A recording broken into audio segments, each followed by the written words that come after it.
Ek wil vir al die aanlyn mense ook sê welkom. Dis lekker om julle deel te hê van ons woordskool. Gewoonlik was dit net die aanlyn ouens. Nou is ons terug met 'n live groep en 'n aanlyn groep.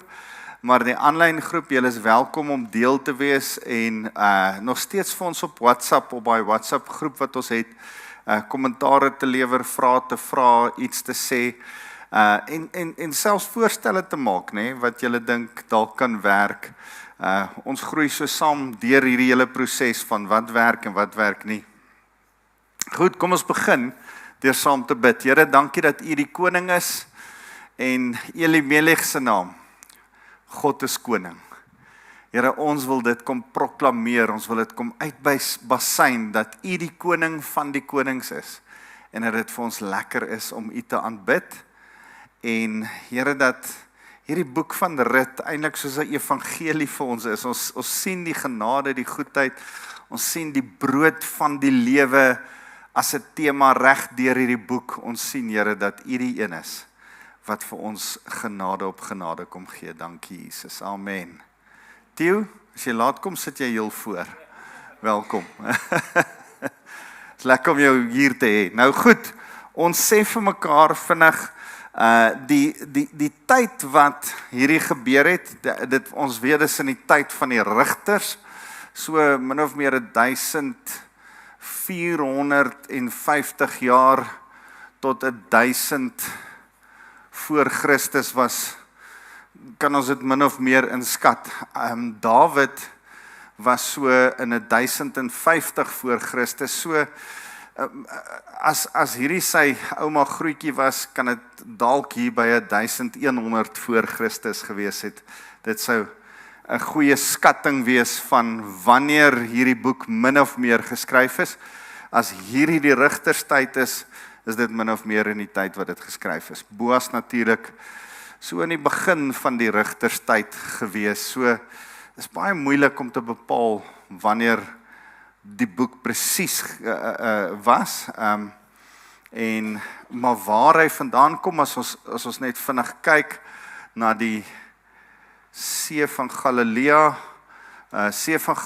die dooie see, Jerusalem is omtrent hier, en Bethlehem hier, Bethlehem is daar, Jerusalem is daar, en hier is die kus, soos Israel so lê, was hierdie min of meer die strook van Juda en Israel, baie rofweg geskat, die 2 stamme, die 10 stamme, en van die stamme het hier ook gebly, min of meer hier, wat Gad en Manasse, die halwe stam van Manasse, Gad, Simeon en die halwe stam, nee, nie Simeon nie, Gad, Naftali en die halwe stam van Manasse, ek het nou vergeet, wie was die ander ene, daar was 2,5 stamme wat die kant gebly het, en dan was die koninkryk van Moab hier, en die koninkryk van Edom hier.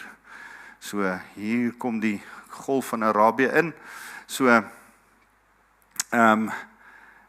dis van hier af wat hulle getrek het Bethlehem toe. So hulle het eers Naomi en Elimelech van hier af Moab toe getrek, ons weet nie waar in Moab nie, ergens in Moab, hier gebly vir 'n lang ruk, soveel so dat hulle die 2 seuns vrouens gevat het na pa se dood, nog steeds daar gebly, die 2 seuns is later oorlede, en toe is Naomi met Orpa en Rut terug Bethlehem toe, huis van brood het ons mekaar gesê, Bethlehem, en toe hulle terug is, ergens op hierdie roete terug, kies Orpa om haar rug te draai. Onthou, Orpa beteken nek, om haar nek terug te draai na haar familie toe, en rug om die Here te draai, en Rut kies, die vriend van die Here, kies om na die Here toe te gaan, en saam te gaan. So dis net so vinnig waar die hele storie gebeur het. Kom ons kyk so 'n bietjie na die boek, blaai gou saam met my, en dan is ons in Rut hoofstuk 2, ons eindig Rut hoofstuk 1, onthou ons het welkom, ons het heel aan die einde gesê, verlede week vir mekaar gesê, dat rigters eindig waar Rut begin, want dit is in dieselfde tyd. As ons oor die tyd praat, is die tyd om vir jou 'n idee te gee die konteks van waarin Rut gebeur, hierdie laaste vers in Rigters. In daardie tyd was daar geen koning in Israel nie. Elkeen het gedoen wat reg was in sy eie oë. Dis eintlik 'n terrible skrif. Dis eintlik so 'n hartseer skrif. Dis nie goed as mense doen wat reg is in hulle eie oë nie. Ons moet reg doen wat in die Here se oë is. So dan het ons hierdie hele ding gesien van Naomi en Rut wat teruggekom het, Naomi wat sê sy is bitter, en dan die hoopvolle vers aan die heel einde van hoofstuk 1 wat sê, so het Naomi teruggekeer, haar skoondogter Rut die Moabiet het saam met haar teruggekom uit die gebied van Moab, en hulle het in Bethlehem aangekom aan die begin van die garsoes. Dis so 'n stukkie hoop.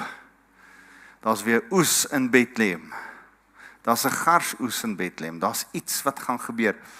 En net as gevolg van hierdie stuk en omdat hierdie in die oestyd gebeur, is dit die boek wat hulle lees tydens die Pinksterfees, tydens die fees van die garsoes, tydens daai tyd in Israel, Mei maand daar rond in ons Pinkstertyd ook.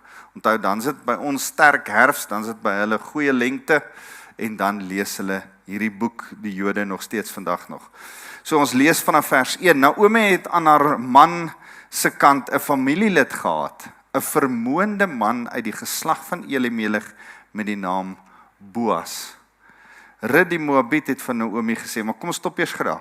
'n vermoënde man met die naam Boas. Ons het verlede keer vir mekaar gesê, Boas beteken sterk, nee. Hy was 'n sterk man. Wie het 'n Engelse vertaling? Wie lees dit 'n Engelse vertaling uit? Ja, asseblief.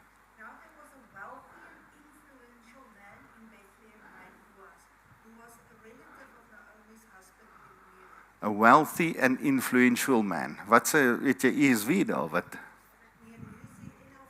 NLT, goed. Man of standing, sê hy?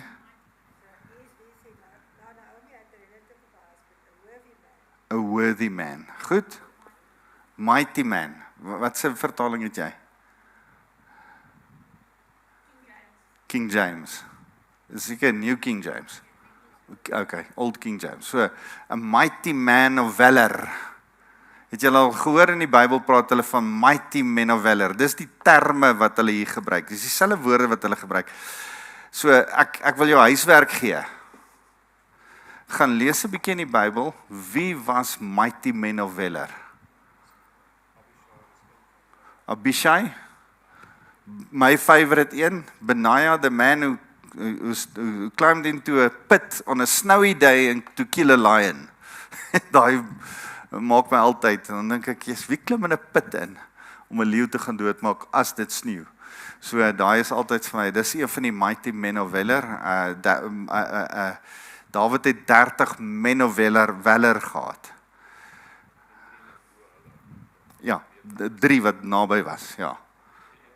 Gideon, Rigters 6 vers 12, dan groet die engel vir Gideon so, gegroet, mighty man of valor. Man wat sterk, eervol, dapper. Dit is so 'n mooi Hebreëse woord, dat ons nie genoeg Afrikaans of Engelse woorde het om dit regtig mooi te beskryf nie, want die beskrywing moet jy nou mooi hoor. In Afrikaans sê ons, hy's 'n vermoënde man. Dit klink soos hy het baie geld. Ja, dis een ding wat jy daai sin mee kan vertaal, maar dis ook dat hy eerbaar in karakter is, dat hy dapper in geveg is, dat hy betroubaar en lojaal is, soos die manne wat saam met Dawid geveg het. So, daar's iets in 'n man, maar ek wil amper sê, so, hoe spel mens daai valor? V-A-L-O-I-R.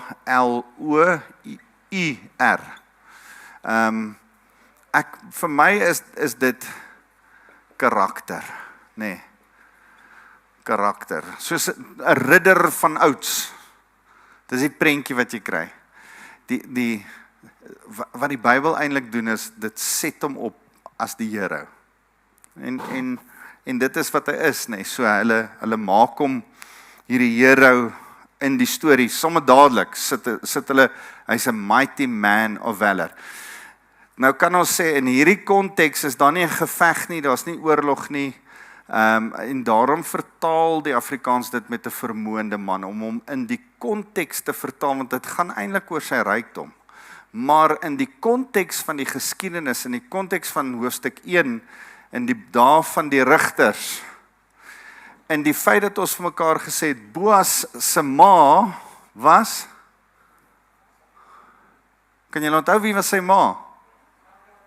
Ragab. As sy ma Ragab was, nee, en dit het 'n tyd gevat vir die Israeliete om die Kanaaniete te verdryf en Aliite, Aliite wat hulle daar genoem het, om hulle almal te verdryf.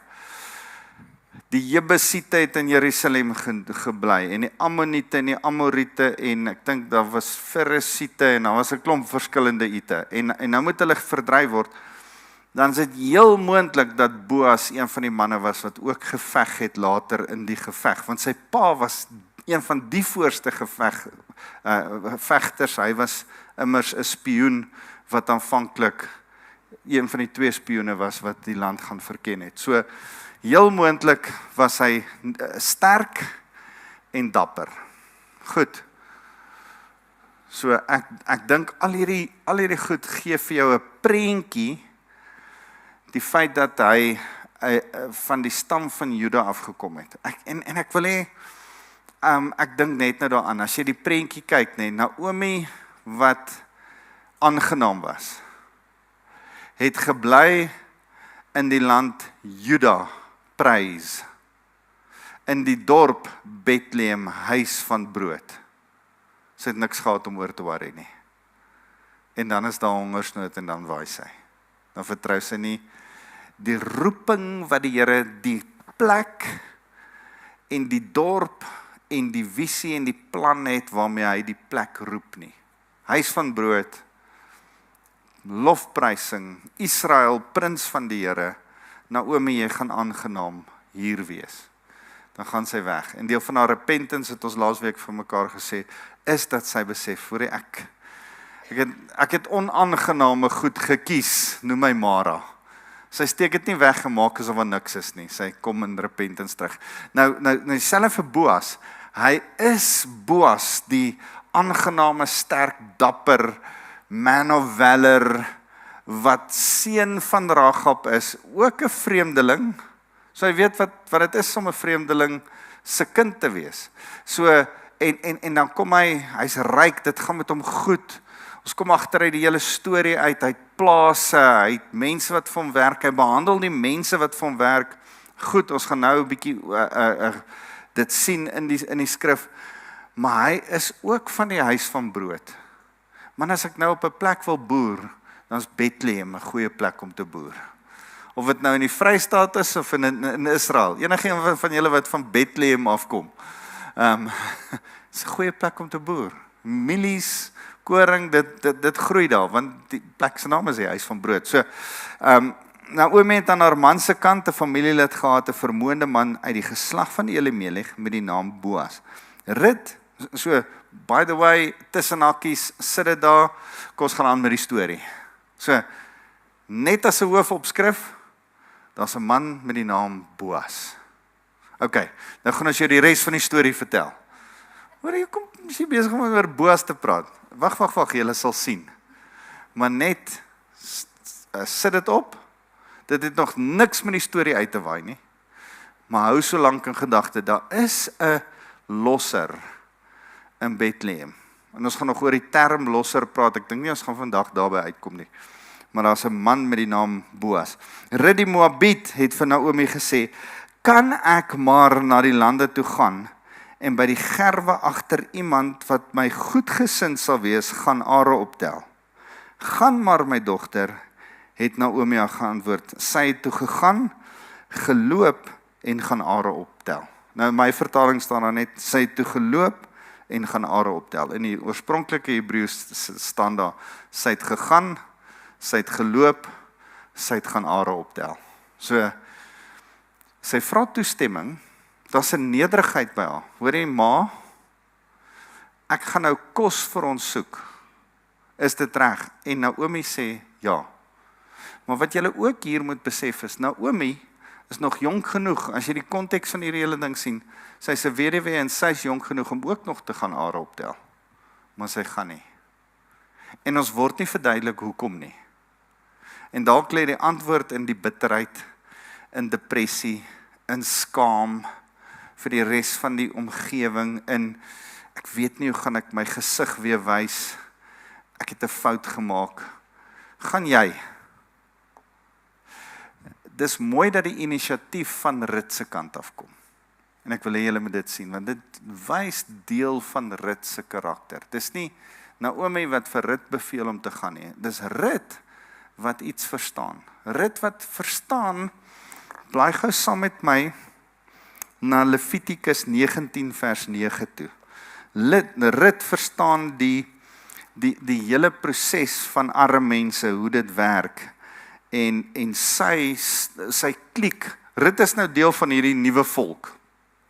En of sy dit nou al by Naomi in Moab gehoor het, of sy dit nou eers gehoor het toe sy hier in Bethlehem begin woon het, maar sy het iets gehoor van die wet van die Here wat anderste is as die wet van Moab.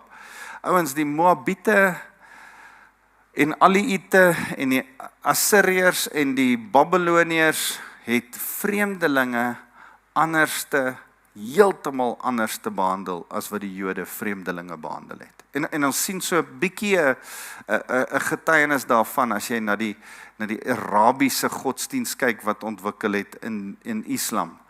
En die manier hoe hulle vreemdelinge sien en wat hulle beskou wat jy met 'n vreemdeling mag en kan doen. Dis eintlik shocking. Ek wil nie nou daarin gaan nie, want ons is op YouTube ook.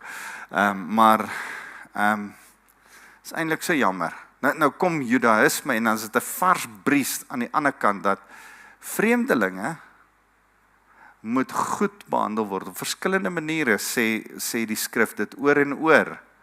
Want die Here se hart is dat vreemdelinge terugkom in die huis van die Here in. Want dat vreemdelinge, ander nasies, na sy huis toe sal kom. Ek dink as Jesaja wat sê, my huis sal genoem word 'n huis van gebed vir alle nasies. En die hart van Jesus Christus was dat die gaan en verkondig die evangelie aan al die nasies. As Jesus in die tempel inloop, en ek dink baie keer mis ons dit, dan sê mense, hoor jy, julle moet nie koffie verkoop hier by die kerk nie, want die Here het die tempel skoon gemaak omdat mense goed verkoop het. Dan dink ek, jy mis die bus totaal en al. Die Here het nie die tempel skoon gemaak oor verkope nie.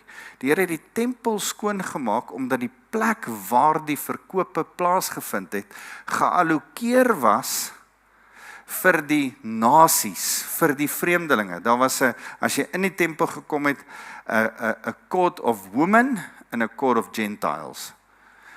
Die Jode was so rassisties dat die court of Gentiles dolleeg was. Niemand wou saam met hulle kerk hou nie. En toe dink hulle, goed, as niemand ooit hier kom nie, kom ons slaan ons tafels hier op. Want as jy hier aankom, en jy kom van ver af, dan moet jy 'n lammetjie koop, of duiwe koop, of iets koop, dan kan ons dit aan jou verkoop. En as jy hier inkom met drachma, of Romeinse geld, dan moet jy dit verander in shekel. Op die Tempelberg het hulle net in Joodse geld gedeel. Niemand anders het ooit in Joodse geld gedeel nie, maar op die Tempelberg is hulle baie heilig. Jy mag nie ander geld. En is op die Tempelberg waar die Here sê,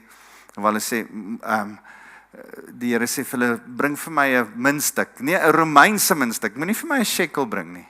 Wie se kop is hier op? Dan gaan haal hulle een. Hulle moet eers daar by die wisselaars een gaan haal, want almal wat daar by hom staan het net shekels in hulle sakke. En dan gaan haal hulle 'n Romeinse muntstuk en dan sê hy, wie se kop is daarop? Die keiser se, gee aan die keiser wat die keiser toe kom. En per implikasie gee aan God wat wat aan God toe kom, jouself, jy wat die Here sin is. En as jy besef dat die Here wou eintlik gehad het, dan moet 'n court of Gentiles wees, wat die Romeine en die Grieke en die Babyloniërs en die Assiriërs en almal wat daar Jerusalem toe gekom het, die goedheid van die Here raak sien en saam met die Israeliete aanbid. Maar dit het nie gebeur in die tyd van Jesus nie. Dit was eintlik 'n geestelike hoogmoed in die tyd van Jesus onder die Jode. Jode het Israel toe gegaan, maar nie ander volke nie. Want hulle was hoogs rassisties. Die mense wat daar was, die Romeine, hulle het hulle oorheers, maar nog steeds swaar gekry. Dit was nie vir hulle lekker om daar te wees saam met die Jode nie. En dan vou Jesus 'n sweep en hy jaag die mense uit daai gedeelte, hy gooi die tafels om, nie omdat hulle handel dryf nie, omdat hulle die plek van die heidene oorneem, en omdat hulle so gefokus is op die geld en nie gefokus is op die nasies nie. So wanneer jy hier kom en sê, hier by Lewende Woord Centurion, moet julle nie iets verkoop nie, dan mis jy dit. Maar as ons iets verkoop, en nie by die nasies uitkom, by die verkondiging van die evangelie by mense tot in die uithoeke van die aarde nie, dan is jy reg. Dan moet jy ook 'n sweep vou en saam met Jesus vir ons pak slaag gee. Hoor mooi wat ek sê. Daar's 'n konteks waarin Jesus dit gesê het. So, hoekom ons is nou Rit het verstaan, Rit het geklik, Rit het ergens agtergekom dat vreemdes en armes en weduwees anders te behandel word as wat sy groot geword het mee in Moab.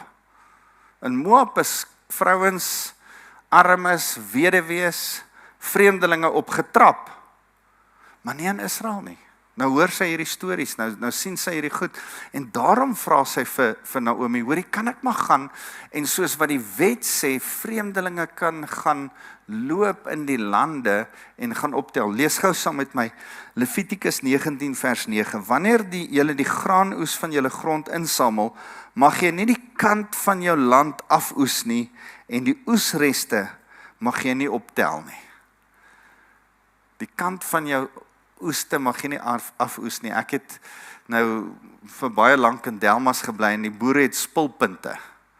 En die spulpunte het sulke hoeke, maar dis nie die hoeke waarvan hulle hier praat nie. Is eintlik iets anders aan die gang, maar ek het altyd gedink, stel jouself voor, daai spulpunt, dis 'n vierkantige land, en die spulpunt staan daar, en hy maak sulke driehoekies op al vier hoeke. Stel jouself voor, daai hoeke los jy vir die arme mense, en sê hulle kan kom haal. By the way, die boere doen dit nie.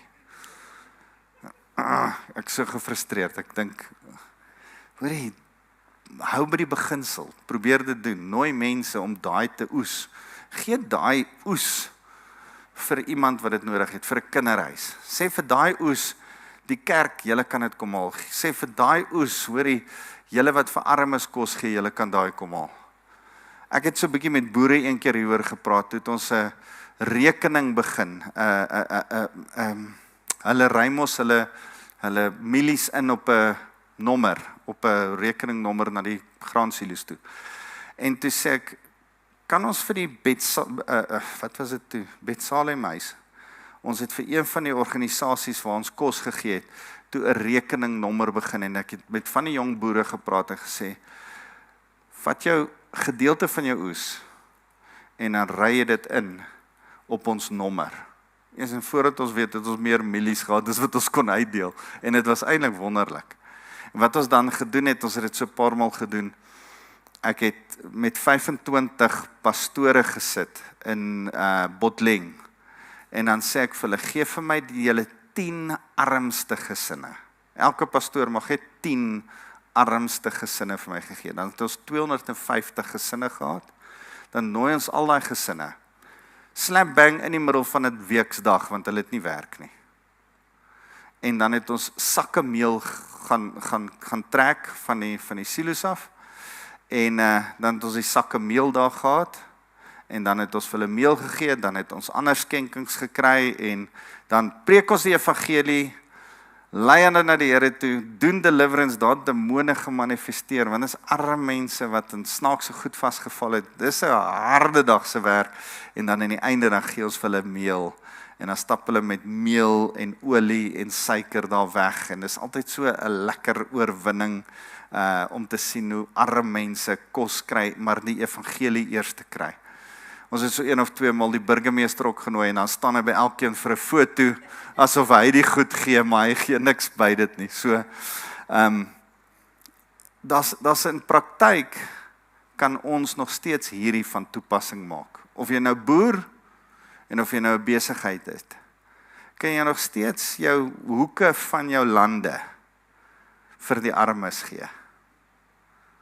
Hierdie is nie die beginsel van tiendes nie. Tiendes is iets anderste.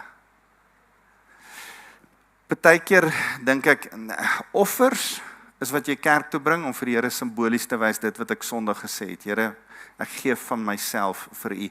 Tiendes is 10% van myself wat ek verteenwoordig, van die koninkryk van die Here moet aangaan, en ek moet dit bring na die plek waar ek geestelike kos kry. Dis waar jy jou tiende bring. Jy gee nie jou tiende vir iemand anders te nie. Dis altyd vir my so logies.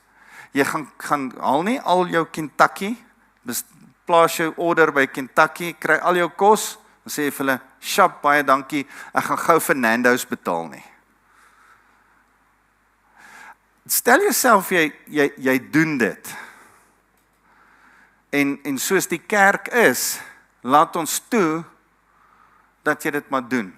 Nee, die kerk kan niks daaraan doen dat jy jou tiende vir iemand anders te gee nie, want die skrif sê, die linkerhand moet nie weet wat die regterhand doen nie.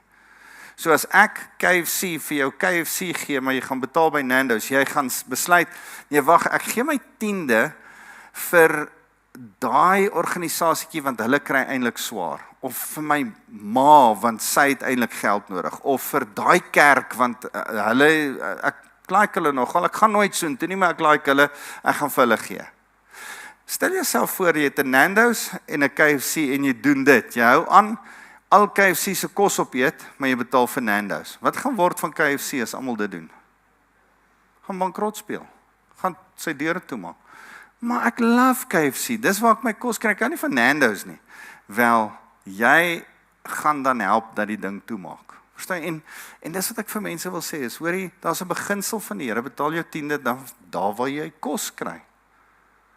Dis waar jy jou tiende moet betaal, anders te gaan waar jy kos kry, toemaak. En ek wil mense aanmoedig, miskien is ek so 'n bietjie oorpassievol daaroor, want Desember en Januarie was 'n moeilike maand in die kerk, en ek besef, ouens het lekker vakansie gehou, en ek kom agter, ouens gee nie hulle tiendes nie. Hulle tiendes het seker vir die vakansiefonds gegaan of iets. En dan dink ek, hey ouens, ek moet julle ook tot verantwoording roep, die aanlyn ouens tot verantwoording roep, en die mense by die, verstaan jy, dis een ding om nice te wees vir mekaar te sê, nee wat man, ek sal vir jou KFC gee, gaan betaal maar by Nando's. Maar dan is ek ook nie verantwoordelik genoeg teenoor die plek waar ek is, wat vir jou kos voorberei nie. Maak dit sin? Miskien preek ek vir die verkeerde mense. Maar daar's 'n ding van offergawe, dit wat ek Sondag bring. Tiende, dit wat ek gee as 'n persentasie. By the way, tiende is 'n persentasie. 'n Persentasie wat myself verteenwoordig. Dit wat ek gee ek per persentasie vir die Here terug. Hoe meer ek verdien, hoe groter raak dit wat ek vir die Here gee, want dit is gekoppel in 'n persentasie. En dan is daar iets heeltemal anders, en dis 'n dankoffer of 'n hulpoffer. Dis wat ek vir armes gee, dis wat ek vir die ou daar by die straat gee, dis wat ek vir die mense gee wat by my kom aanklop van die weeshuis om vir hulle geld te gee. Dis nog meer, dis bo en by wat ons moet gee. Dis hierdie geld, dis die hoeke van jou lande wat jy ook moet gee, né? Nou sê hy, wanneer jy die graanoes van jou grond insamel, mag jy nie die kant van jou land skoon afhoes nie, die oesreste mag jy nie optel nie. Wat is oesreste? Weet julle wat is reste? Jong mense? Ek kom agter, nou sê Johan Herbs vir my, Jy sê nou woorde wat ons nog nooit in ons hele lewe gehoor het nie. Nou kom ek agter, wow, wag, woorde wat vir ons noodwendig goed maak. Julle het seker wiskunde gedoen. Die reste is extras. Dit wat agterbly, dit wat jy laat val, dit wat oorbly. Ekstra goed. So, die oesreste, jy mag nie die naoes van jou wingerd afoes nie. Die naoes is, die ouens het al die druiwetrossies gepluk, maar nou bly daar agter 'n blaar nog 'n druiwetrossie. Dis die naoes. Hy sê, wag, laat die oesters deurstap en oes, maar as hulle trossie gelos het, is dit naoes. Jy mag dit nie gaan afpluk nie. Israeliete mag dit nie gaan afpluk nie. Iemand anderste, van 'n ander volk mag dit afpluk, maar nie Israeliete nie. As jy die voorspoed van die Here wil ervaar, los jou naoes, los jou reste, los die goedjies in die land. Daar's sulke goed wat oorbly by jou ook, wat jy ekstra het, waar arme mense by jou bevoordeel kan word. Laat hulle maar by jou bevoordeel word, dis alright. En nou sê hy, dis vir die weerlose en die vreemdelinge wat jy agtergelaat het. Weerlose, die wat hulle self nie kan beskerm nie, dis wat weerloos beteken. En die vreemdeling is die wat van ander nasies iewes skielik tussen jou bly. Die vreemdelinge moet jy dit agterlaat. Ek is die Here julle God, julle mag nie steel nie, julle mag nie lieg nie. As jy dit, die konteks hiervan, hier is nie nou randomly iewes skielik besig om oor steel te praat.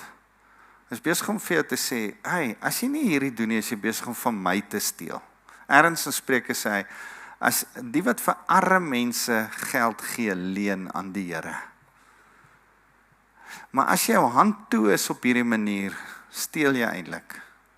Dis die konteks hiervan. Dan sê hy, julle mag nie steel nie, julle mag nie lieg nie, julle mag nie as volksgenote mekaar bedrieg nie.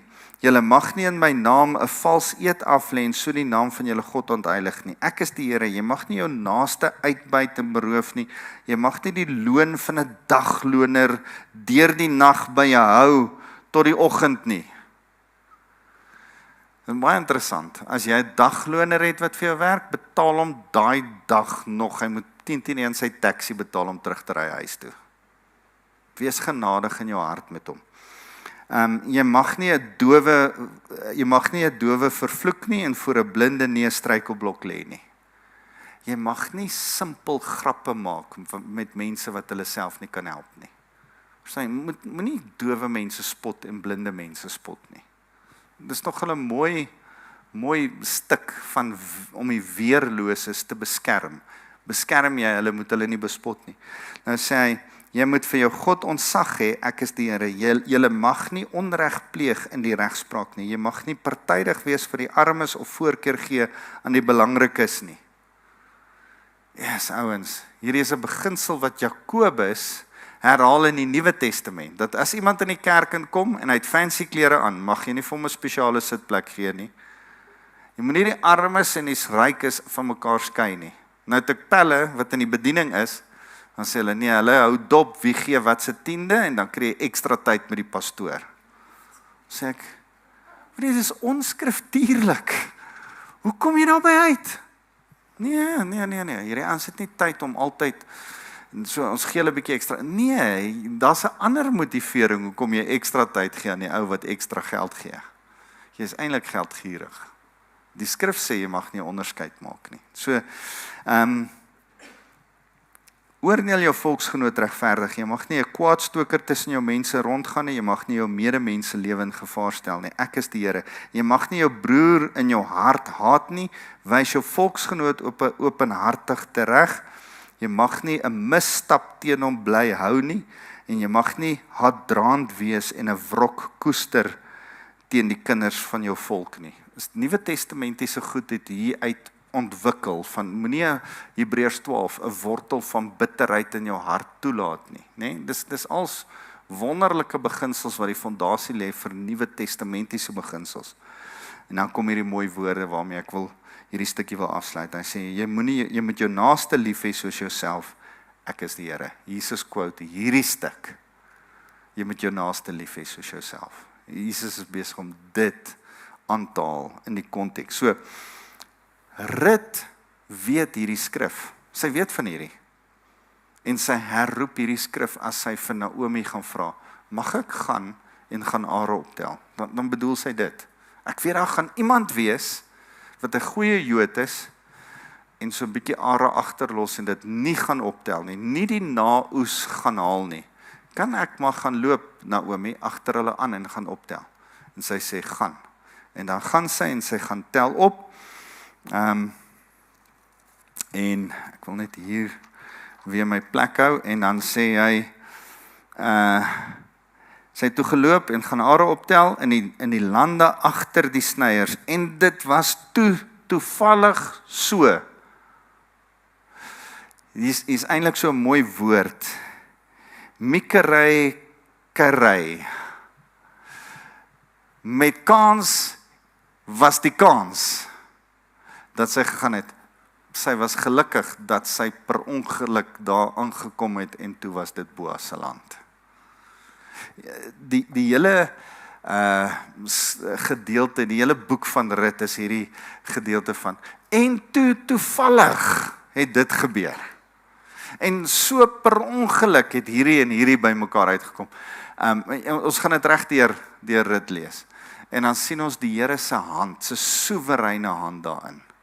En as ons oor die soewereiniteit van die Here praat, dan is daar in die teologie verskillende sienings oor die soewereiniteit van die Here. Party mense sê dat die Here het die skepping gemaak en het die skepping geskep en los dit soos 'n ou wat 'n horlosie opgewen het. En nou staan hy daar, die Here was soewerein, hy het alles vooraf laat tik, maar nou staan hy een kant en hy hou dit van 'n kant af dop. En dan is daar ander mense wat sê hy is soewerein, hy is betrokke by alles, maar hy kyk dit so van 'n kant af en hy laat ons die besluit te maak. Maar my siening, en hopelik jou nou ook, is ons dien 'n soewereine God. Hy is deel van elke raadsplan besluit, hy is deel van die fynste detail, hy weet wat jy gaan reg doen, wat jy gaan verkeerd doen, hy is in elke klein stukkie detail en toeval in. As nie toeval nie.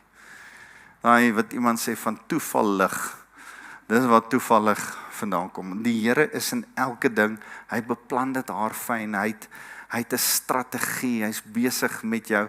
Niks het per toeval in jou lewe gebeur nie. Niks het per ongeluk gebeur nie. Niks het gebeur omdat jy so oulik was nie, by the way.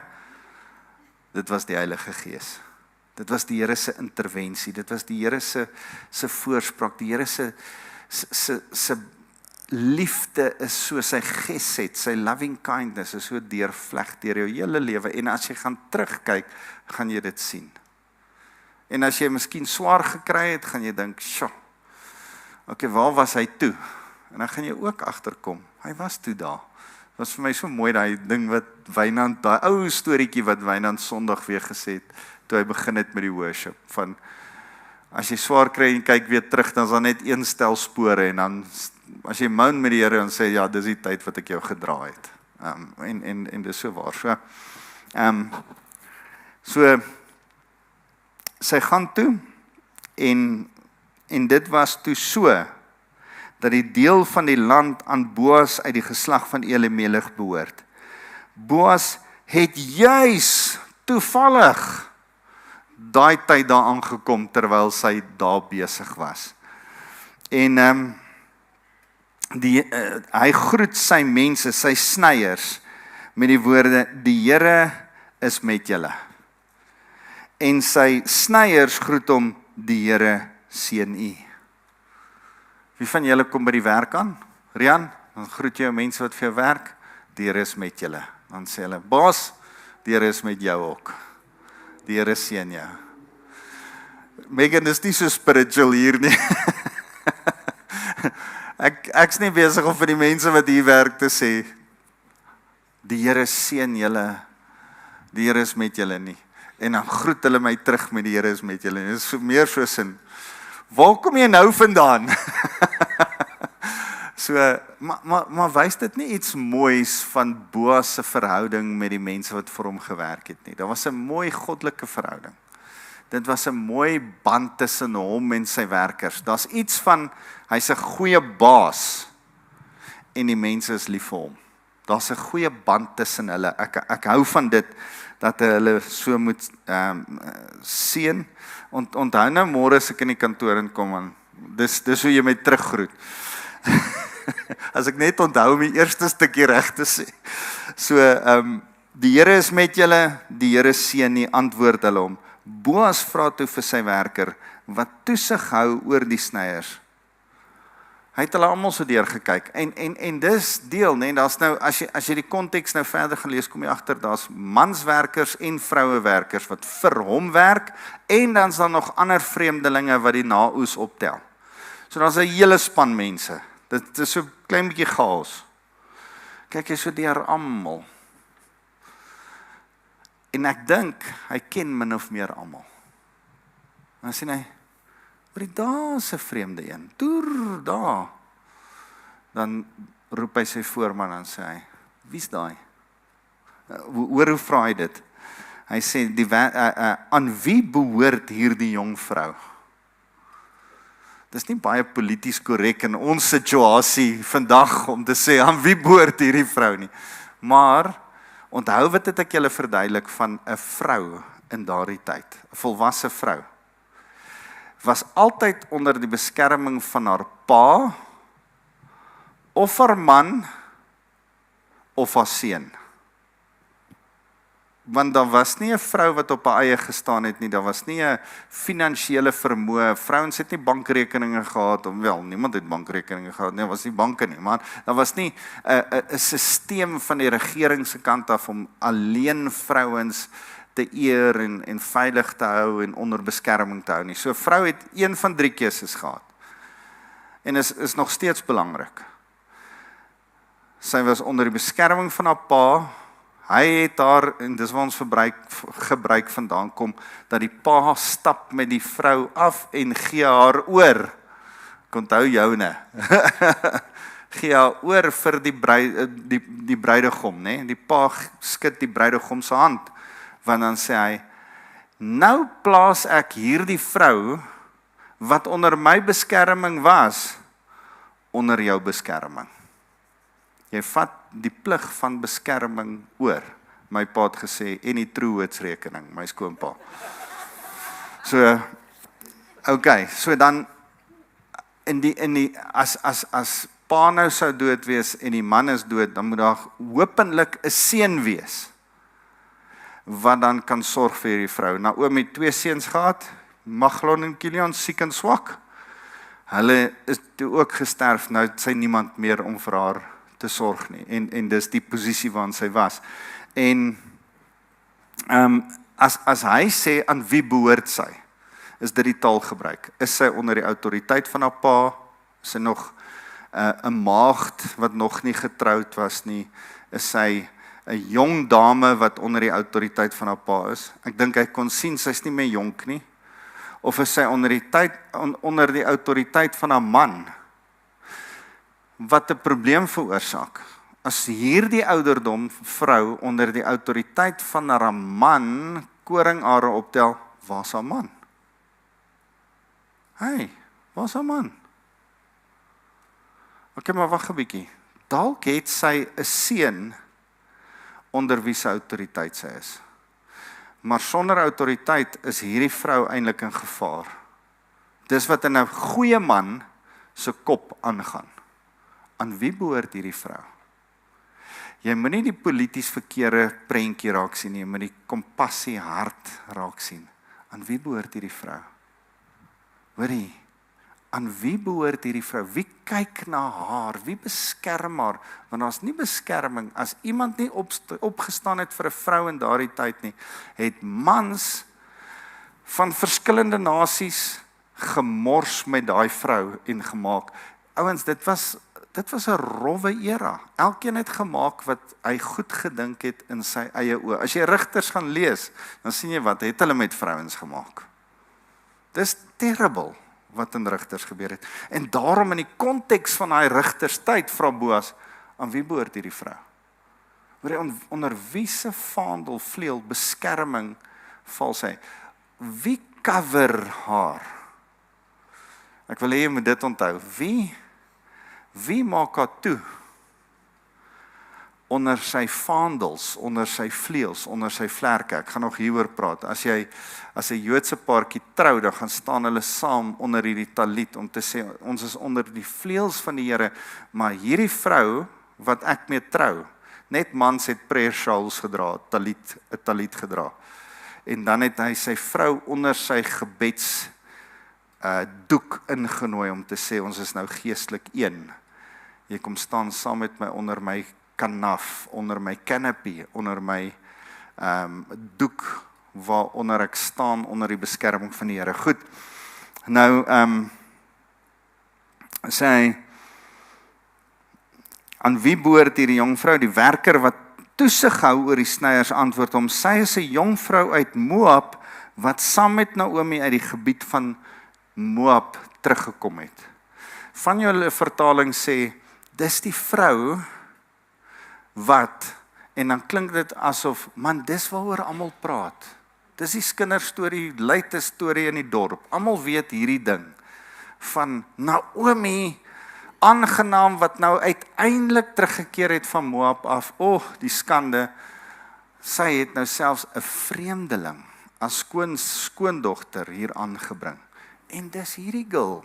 Dis sy wat so hier stap.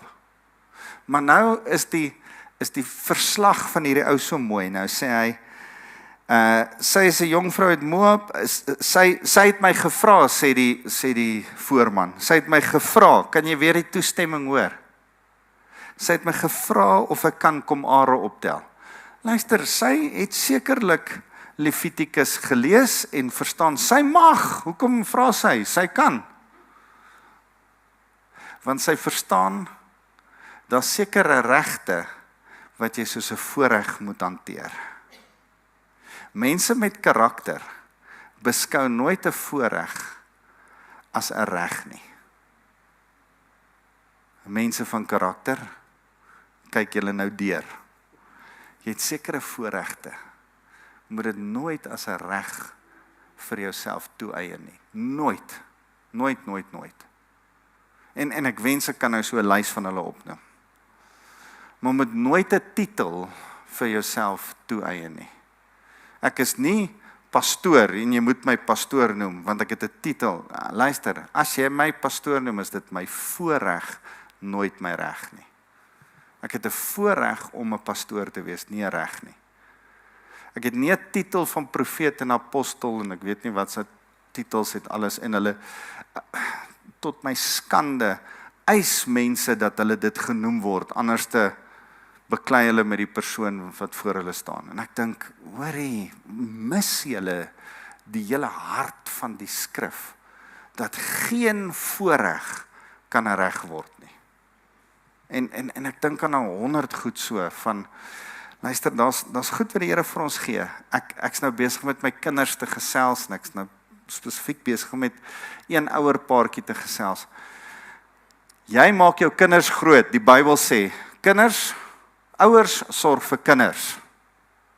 Kinders sorg nie vir ouers noodwendig nie, maar as 'n kind ordentlik in karakter groot word, gaan hy vir sy ouers sorg.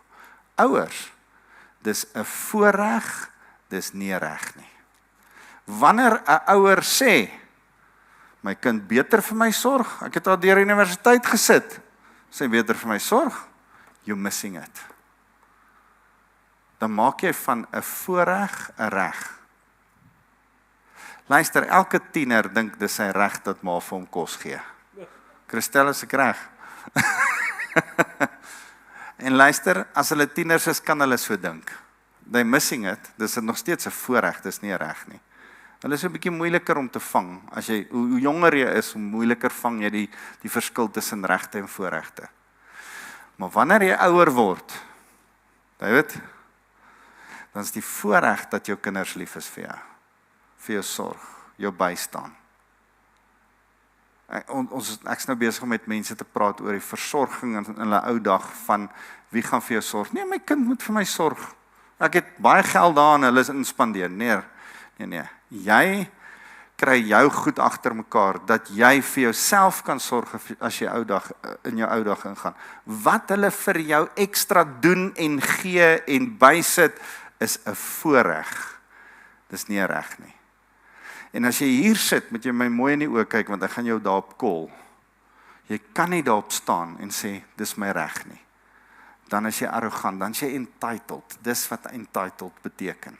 En of dit die titel is, en of dit nou versorging is, daar's 'n klomp sulke goed, waar ons hierdie ding mis. Rit klik hierdie ding. Sy het 'n voorreg om te gaan are optel. Sy vra nog steeds toestemming. Sy vra toestemming by Naomi. Luister, sy het toestemming by Moses gekry. Gaan lees Levitikus. Moses is groter as Naomi. Sy kry toestemming by Naomi en sy kry toestemming by die voorman van Boas. Goeie maniere, by the way. Dis waaroor ons praat. Wanneer jy die voorreg raak sien en al is dit jou reg, dit nog steeds soos 'n voorreg beskou, dan kom goeie maniere uit jou mond uit en uit jou hart uit. Dink so 'n bietjie. Hierdie ding is so 'n ding om te gaan fynkou, saamgesels, saam deur te trap, te sê, wat is ons reg en wat is ons voorregte? Goed. Kan ek maar are optel en bymekaar maak by die hoopies agter die snyers. Sy het gekom en is van vanoggend af tot nou toe op haar voete. Hier het sy nog maar min gerus. Een van die mooi goed in reg deur die skrif is dat, en is tipies Joods, hardwerkend is gelyk aan karakter. Spreuke, jy kan dit gaan lees in ouens se lewe soos Daniel en ouens aan Dawid en Abraham en Isak en Jakob, al hierdie mense, as jy hardwerkend is, beteken dit jy het karakter. As die Bybel iemand as 'n luihard bestempel en beskryf hoe hy daar gesit en niks gedoen nie, is hy eintlik besig om so 'n bietjie in sy karakter in te klim, of so 'n bietjie besig om sy karakter af te maak. Wanneer die Bybel besig is om te vertel hoe hard het hierdie persoon gewerk, is hy eintlik besig om die karakter van die persoon op te lig. Dit is so 'n tip wat jy altyd in jou gedagte moet hou. Nou sê hy, sit maar min gerus. En Boas sê toe vir Rut, eerste keer wat Boas met Rut praat, hulle eerste geselsie. Luister my dogter, jy hoef nie in 'n ander land te gaan are optel nie. Luister my dogter, kan wys dat hy taamlik ouer as sy was. En ouens, hierdie is regtig 'n mooi liefdesverhaal. Maar dis nie hierdie Hollywood liefdesverhaal met hierdie hank van 'n ou met 'n six-pack wat wys en hierdie girl wat 'n model is nie. Sy sal 'n bietjie ouer, sy sal 'n weduwee. Sy's net 'n doodgewone Moabiet nogal. En hy sal 'n bietjie ouer. Hy's nou nie meer so bloedjonk nie. Ek lag altyd. Hollywood het 'n manier om 'n ou so blink te laat lyk. Dieselfde ou wat dieselfde persoon wat in One Night with the King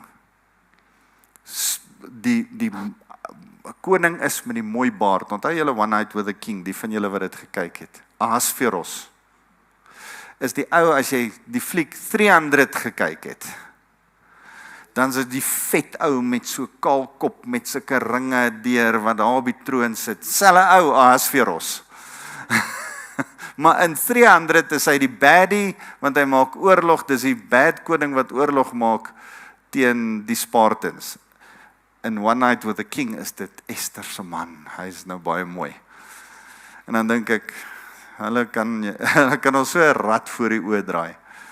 Want ek dink die mense uit die geskiedenis was net gewone mense, hulle was nie hierdie modelle nie. So, weer eens hier ook. My dogter, luister my dogter, jy hoef nie 'n ander land te gaan are optel nie. Ek wil jou beskerm hier. Ek sien iets raak van, ek kan ook iets hier vir jou doen, sê hy. Moet selfs nie eers hier vandaan weggaan nie. Bly by my vrouewerkers. Kyk in watter land hulle gaan oes en volg hulle. Ek het my werkers uitdruklik beveel om jou glad nie lastig te val nie. As jy dors is, moet jy na die kruike gaan en drink van die werkers wat die werkers daar skep. Vreemdelinge was as onrein beskou, hulle het nie gedrink saam met werkers nie. Nou laat Boas saam met Israeliete hierdie vreemdeling drink. So in sy kop sê hy ook vir homself, ek gaan nou nie soos 'n vreemdeling hanteer nie. As sy gekies het om haar skoonma te eer, gaan ek haar eer soos 'n Israeliet. Ek gaan haar nie soos 'n vreemdeling behandel nie. En wat jy moet besef, uit die skrif uit kom ons agter dat vreemdelinge en vrouens was waterdraers. Hy draai, hierdie stuk is doelgerig om dit om te draai. Nou is die werkers en die Israeliete se water vir haar. Dit plaas haar heeltemal op 'n ander status. Sy is nie 'n waterdraer, 'n vrou of 'n vreemdeling wat met water aandra nie. Hy plaas haar op 'n ander toestand en sê, hoorie, jy mag maar daar water skep. Rut kniel toe, buig vooroor met haar gesig teen die grond en vra vir hom, waarom is u so goed vir my? U gee vir my om en dit terwyl ek eintlik 'n vreemdeling is. Sy sien haarself as 'n vreemdeling. Hy sien haar nie meer as 'n vreemdeling nie. Boas antwoord haar, ek is goed ingelig oor alles wat jy vir jou skoonmoeder gedoen het, na die dood van jou man, dat jy jou vader, jou moeder en jou geboorteland verlaat het en dat jy na 'n volk gekom het wat jy nie voorheen geken het nie. Ek sien jou soos 'n Israeliet, ek sien jou soos 'n wedergebore persoon, ek sien jou soos een wat nou God ken en wil volg. En dan sê hy hierdie mooi woorde, en ek wens ons het genoeg tyd gehad om nog daarin te delf. Nou sê hy, mag jy vir alles wat jy gedoen het, ruim vergoed word deur die Here, die God van Israel, onder wie se vleuels jy kom skuil het. Onder wie se vlerke, onder wie se hoeke, onder wie se soem, die woord kanaf wat hy hier gebruik, vleuels, canopy, dis waar ons die woord canopy vandaan kry. Onder wie se canopy jy val, word in die Bybel met soem vertaal. Maleagi 3, dan sê hy, die seun gaan kom, en he's got healing in his wings.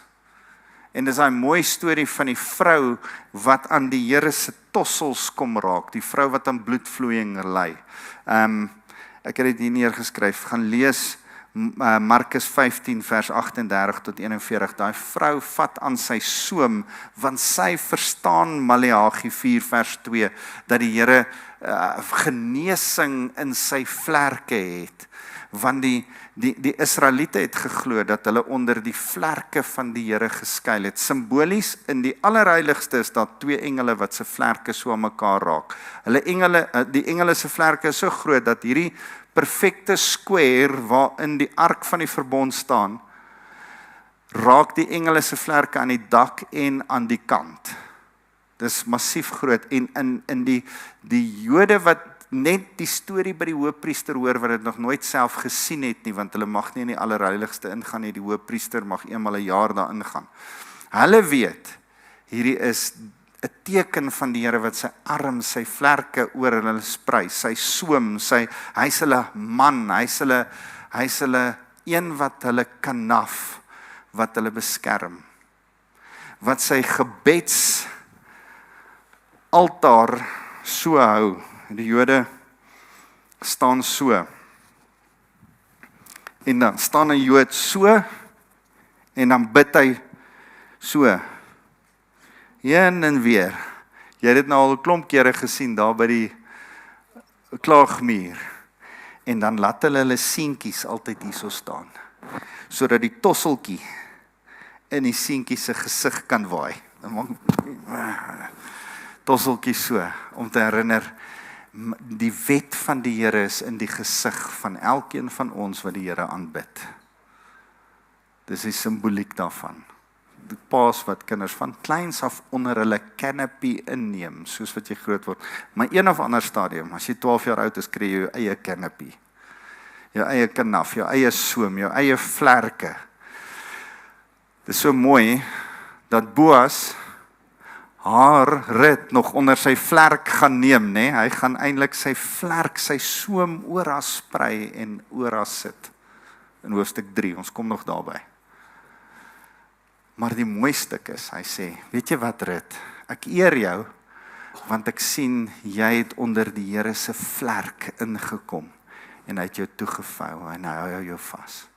Here, dankie dat ons wat in Christus is, dis wat dit beteken om in Christus te wees, is onder die vlerk, onder die vleuel van die een with healing in his wings.